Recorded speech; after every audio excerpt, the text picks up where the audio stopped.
Si Dubaï c'est si bien, bah qu'ils iraient jusqu'au bout en fait. Toute l'année, vous êtes là, vous critiquez la France. Je vois en ce moment sur les réseaux sociaux une avalanche de haine contre les expatriés à Dubaï, et ça rappelle à quel point beaucoup de Français ont de la merde dans les yeux quand il s'agit du sujet qui touche à leur mal-être en France, à savoir la sécurité et les impôts. Et ce qui m'a fait vriller particulièrement, c'est quand je suis tombé sur ce tweet de Thibaut InShape. Les influenceurs de Dubaï, finalement, on est bien en France, non? Et je veux juste rappeler dans cette vidéo, en fait, à quel point ce genre de personnes, avec ce genre de pensée, se trompent complètement de cible et pourquoi ils contribuent bêtement à leur enfer en France. Parce qu'il ne faut pas être une lumière pour se rendre compte qu'il y a un mal-être grandissant en France, particulièrement sur deux aspects, la sécurité et les impôts.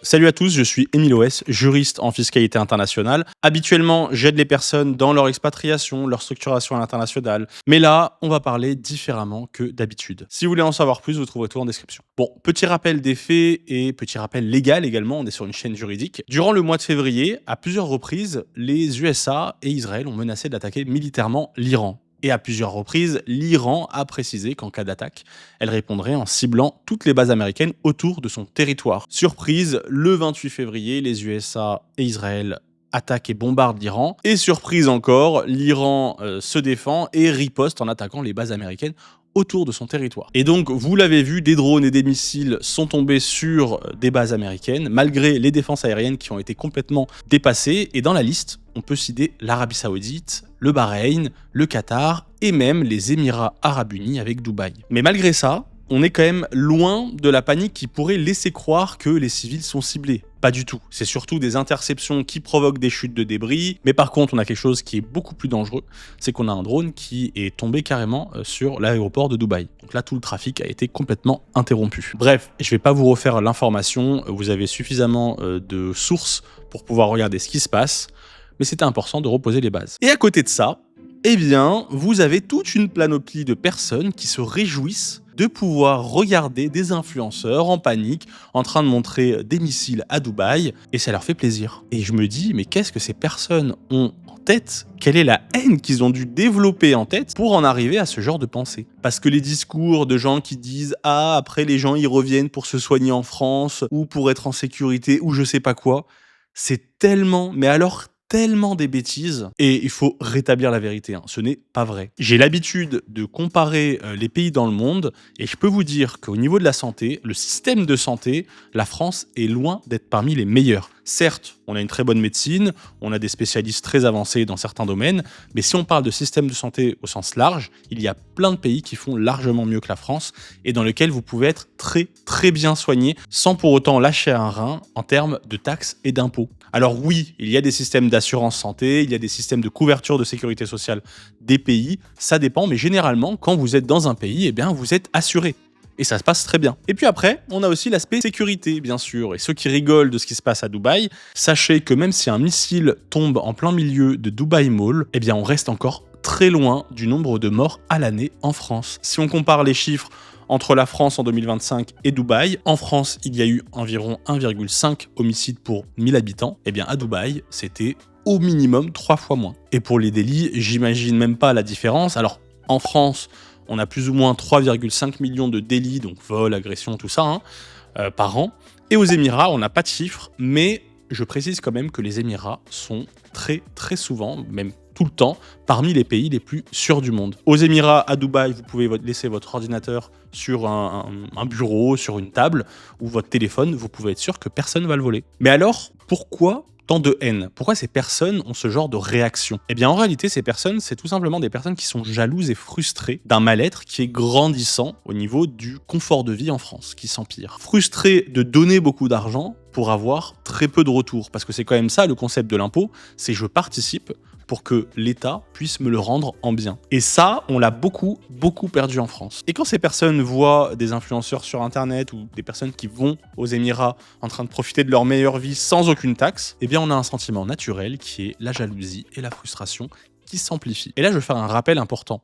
Si ces choses-là qui énervent sont possibles, c'est tout simplement parce que c'est légal. C'est les règles du jeu qui ont été acceptées par des personnes que les Français ont élues démocratiquement. Et ce que je trouve complètement contre-productif, c'est cette tendance à déchaîner une haine sur des personnes qui vont profiter d'un avantage fiscal, profiter d'un avantage à s'expatrier, à être dans de meilleures conditions ou dans des conditions différentes, en disant que c'est des évadés fiscaux, en disant que c'est des personnes qui trichent ou des choses comme ça. Et pourtant, c'est légal parce que les dirigeants pour lesquels les Français votent ont créé ces lois-là, ont mis en place des accords, ont fait en sorte que tout ce qui se passe soit possible. Et donc si une personne va à Dubaï, continue à faire son business, continue à vendre en France, continue à faire tout ça, eh bien c'est possible parce que les États l'ont rendu possible. C'est aussi simple que ça. Et quand bien même il y aurait des fraudes ou il y aurait des abus, eh bien encore une fois, c'est parce que les personnes qui décident des règles du jeu et qui décident comment les appliquer ou comment sanctionner ne font tout simplement rien. Combien de fois j'ai vu l'administration fiscale fermer les yeux sur certaines pratiques car c'était trop compliqué pour eux d'agir. Combien de fois j'ai vu des juges impuissants pour appliquer le droit. Je sais, quand je vous dis ça, c'est très différent de mon discours habituel, mais pourtant c'est une réalité. Il y a des situations en pratique qui sont souvent à l'international, qui rendent la France tout simplement impuissante parce qu'elle s'est mise elle-même dans cette situation et qu'elle ne fait rien pour s'en sortir. En tout cas, les personnes pour qui vous avez peut-être voté ne font rien pour sortir de ça. Et donc vous avez une personne, entrepreneur ou pas, qui essaye de s'en sortir, de trouver un moyen d'optimiser sa situation, sa fiscalité, et qui voit soit une niche fiscale, soit peut-être une façon d'économiser énormément d'argent, et ben il va y aller. Il va plonger dedans. Et je suis sûr que n'importe qui verrait une situation légale dans laquelle il pourrait tirer avantage, le ferait. Et partant de là, ce qui est injuste, c'est pas ces personnes, mais le système lui-même. Honnêtement, je trouve personnellement que le système fiscal français est un des plus injustes au monde, car non seulement il va comporter un nombre incalculable de niches qui d'ailleurs pourraient être perçues comme avantageuses, et là je ne compte pas le nombre de personnes qui vont vous faire des vidéos pour vous dire « Ah, la France, c'est un paradis fiscal, il y a plein de niches, blablabla ». Alors non, pour moi, c'est la pire chose possible, parce que si vous voulez utiliser ces niches, vous avez besoin de comprendre comment elles fonctionnent, vous avez besoin de comprendre quels sont les risques, les avantages, les inconvénients, les conditions, etc. Et donc vous avez besoin d'être accompagné par des fiscalistes comme moi qui vont vous coûter plusieurs milliers d'euros. Tout ça pour économiser quelques pourcentages au niveau de votre imposition. Et c'est là que ça devient injuste. Injuste pour monsieur et madame tout le monde qui n'a tout simplement pas les moyens de payer des conseils fiscaux. Donc je pense que toutes ces personnes qui ont énormément de haine en elles, plutôt que de le balancer sur les riches ou les expats qui vont à Dubaï ou je ne sais où, et qui n'ont rien fait d'illégal au passage, eh bien, elles devraient plutôt le balancer sur leurs dirigeants qui ont créé ces règles et qui soit les maintiennent volontairement, soit ne font rien par incompétence. Et spoiler, je pense que c'est souvent de l'incompétence. Donc, ces expats ne fuient pas que les impôts, ils fuient un pays qui taxe à l'extrême sans garantir un système qui fonctionne bien et qui les protège bien. Et en partant de ce réflexe de la mauvaise cible, on va dire, on peut aussi prendre les exemples des étrangers et de cette obsession des gens qui sont sous OQTF et des étrangers qui sont les mauvaises personnes, etc. Pour moi, encore une fois, il y a du gaspillage d'énergie. Je m'explique. Par exemple, quand une personne sous OQTF va commettre un crime ou un délit, on va avoir énormément de médias qui vont s'acharner en expliquant que les étrangers sont un danger, qu'ils n'ont pas la même culture, qu'on doit rester entre nous, etc., etc. Des mecs qui commettent des crimes, il y en a partout dans le monde. Le problème n'est pas l'individu ou la nationalité. Le problème, c'est le système dans lequel est commis le crime ou le délit. Pourquoi ? Si on prend un exemple des Émirats Arabes Unis, encore une fois, puisqu'on est dedans, eh bien, aux Émirats, vous faites la moindre connerie, vous volez quelque chose, ou peu importe, quelque chose de pas très grave, vous pouvez être sûr que vous allez être expulsé direct, votre visa annulé, vous serez banni à vie du pays, et vous ne reviendrez jamais. Et quand on sait qu'en France, il y a environ 10% des OQTF qui sont renvoyés du territoire, là, vous voyez un petit peu la différence et de quoi je veux parler. Parce que pour rappel, Dubaï est composé à plus de 90% d'étrangers dans sa population. Donc parfois, il faut un peu se remettre en question et se dire que l'énergie, elle est dirigée au mauvais endroit. Bref, et pourquoi on en est là ? Tout simplement parce qu'il n'y a pas d'argent. Parce qu'il n'y a pas assez d'argent pour expulser les gens, il n'y a pas assez d'argent dans la police, pas assez d'argent dans la justice. Et pour la justice, je peux vous en parler, des juges qui sont pas assez nombreux, qui n'ont pas assez de personnel, qui sont noyés par les dossiers. Du coup, ça prend des années pour espérer avoir un jugement, sans compter les prisons qui manquent de place, etc., etc., et j'en passe. Donc vous l'avez compris, on est dans un pays qui manque d'argent, Et son réflexe, c'est quoi? Eh bien, au lieu d'essayer de se poser des questions comme n'importe quel entrepreneur, j'ai envie de dire, qui perd de l'argent et qui essaye de gérer sa barque, eh bien, le réflexe de nos gouvernants, qui sont principalement, voire même quasiment composés de fonctionnaires, ils vont avoir un réflexe de fonctionnariat, de l'administration, et c'est de se dire, eh bien, écoutez, on va augmenter les impôts, ou alors on va augmenter les dettes. Et puis voilà. Et c'est comme ça que notre dette augmente, nos dépenses augmentent, et les problèmes ne sont jamais résolus. Et on manque de moyens, c'est mon avis. Et puis évidemment, comme si ça ne suffisait pas, je vais revenir là un petit peu sur le conflit actuel au Moyen-Orient. Au moment où je tourne cette vidéo, j'ai vu, juste avant de tourner la vidéo, qu'il y avait le ministre Jean-Noël Barrot, ministre des Affaires étrangères, qui a dit que la France allait être prête à défendre les pays du Moyen-Orient. Alors là, je pense particulièrement aux Émirats, parce que je sais qu'il y a un accord avec les Émirats sur la défense. Et il disait que conformément au droit international, ces pays avaient le droit de se défendre et donc par conséquent, la France allait se tenir prête. Déjà, quand j'ai entendu conformément au droit international, le droit de se défendre, etc., j'ai trouvé la situation assez drôle.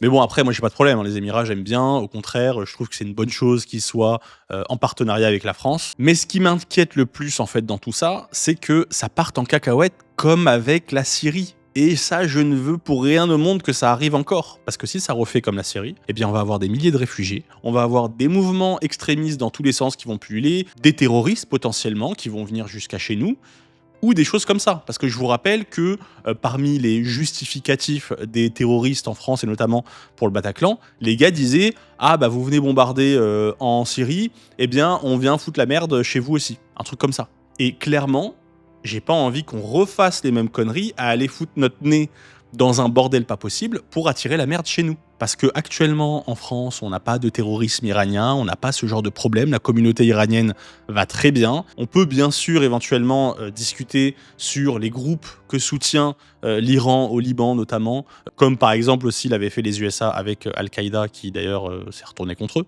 Mais actuellement, il n'y a aucun risque terroriste en provenance d'Iran en France. En tout cas, pas que je sache. Et clairement, personnellement, j'ai pas envie qu'on fasse les mêmes erreurs pour aller soutenir les fouteurs de merde. Voilà. Pourquoi je vous parle de ça? Encore une fois, ici, on est sur des questions d'insécurité. Et je vous dis ça parce que j'ai déjà eu des personnes que j'ai accompagnées et qui m'ont dit qu'ils ont quitté la France suite aux attentats du Bataclan. Voilà. Bref, donc conclusion de cette vidéo qui est très différente de d'habitude, je vous l'accorde.